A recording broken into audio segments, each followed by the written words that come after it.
اس poem کو تو سنا ہی ہوگا، والعود دندن لي والطبل طبطبني. لیکن کیا آپ کو اس کے پیچھے کی کہانی پتہ ہے؟ کہا جاتا ہے کہ 8ویں صدی کے عباسی خلیفہ ابو جعفر المنصور کسی بھی پوئم کو ایک بار سن کر یاد کر سکتے تھے۔ ان کے پاس ایک ایسا سرونٹ اور سلیو گرل بھی تھی جنہیں 2 اور 3 بار پوئم سن کر یاد ہو جاتی تھی۔ تو خلیفہ منصور نے ایک مقابلے کا اعلان کیا اور کہا کہ جو شاعر کوئی ایسی پوئم سنائے گا جو خلیفہ نے پہلے سنی نہ ہوگی اسے گولڈ انعام میں دیا جائے گا۔ گولڈ اس چیز کے وزن کے برابر ہوگا جس پر شاعر نے یہ پوئم لکھی ہوگی۔ ایک کے بعد ایک شاعر نئی نئی پوئمز لکھ کر خلیفہ کے دربار میں ظاہر ہوتے گئے اور پوئم سناتے گئے، لیکن ہر بار خلیفہ اسے ورڈ ٹو ورڈ دہرا کر یہ کہتے تھا کہ اس نے یہ پوئم سن رکھی ہے۔ اس کا سرونٹ اور سلیو گرل بھی ایسا کرتے اور شاعر کنفیوز ہو کر واپس چلا جاتا۔ ایسا ہی چلتا رہا یہاں تک کہ الاسمائی نامی مشہور شاعر نے خلیفہ کی چال سمجھ لی اور ایک ایسی پوئم لکھنے کا فیصلہ کیا جسے یاد کرنا انتہائی مشکل ہو۔ دنا لي والطبل طبطب طبطب لي طب طب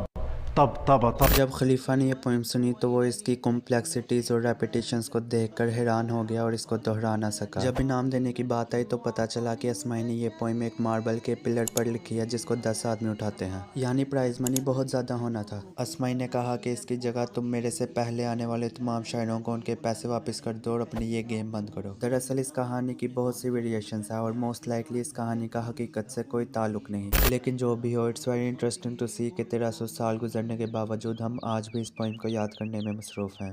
شکریہ۔